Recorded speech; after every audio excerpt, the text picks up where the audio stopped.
One of the most exciting parts of our project is that we're going to be refurbishing this medieval Great Hall.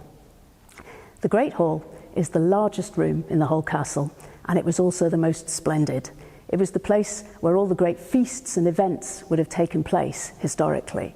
The Great Hall was originally built in the 13th century by Gilbert de Clare, the builder of the castle. But over the years, it was altered by later owners, particularly by Hugh Despenser, who redecorated it in the 14th century to be the finest room of the whole castle. Over the centuries, it's deteriorated.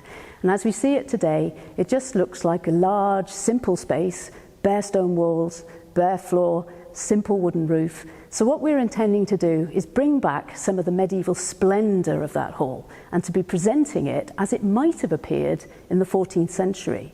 This means we are going to be finding ways to bring back some of the colour, the pattern, the design, the tapestries that would have been in a room like this in the 14th century. Unfortunately, we don't have any drawings showing us, or even descriptions, of what this particular hall would have looked like in the 1320s, the period we're looking at. So we have to draw from other examples that we have of typical colour schemes and designs that would have been used in that period. And we've used those as the basis for our design. I think one of the most interesting parts of the project is that when you see the floor today, this is much higher than the original stone floor that was here in the 13th century. And as we look behind me, there are a series of steps that lead down through that doorway to the original level. If you were to open that doorway and look through, it leads into a passageway, and that leads down to the water's edge.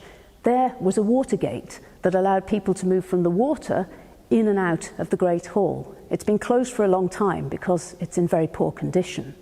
One of our project aims is to conserve that passageway and open it again. So visitors will once again be able to go down to the water's edge using the Watergate passageway, which is a really lovely feature of this castle that currently nobody gets to see.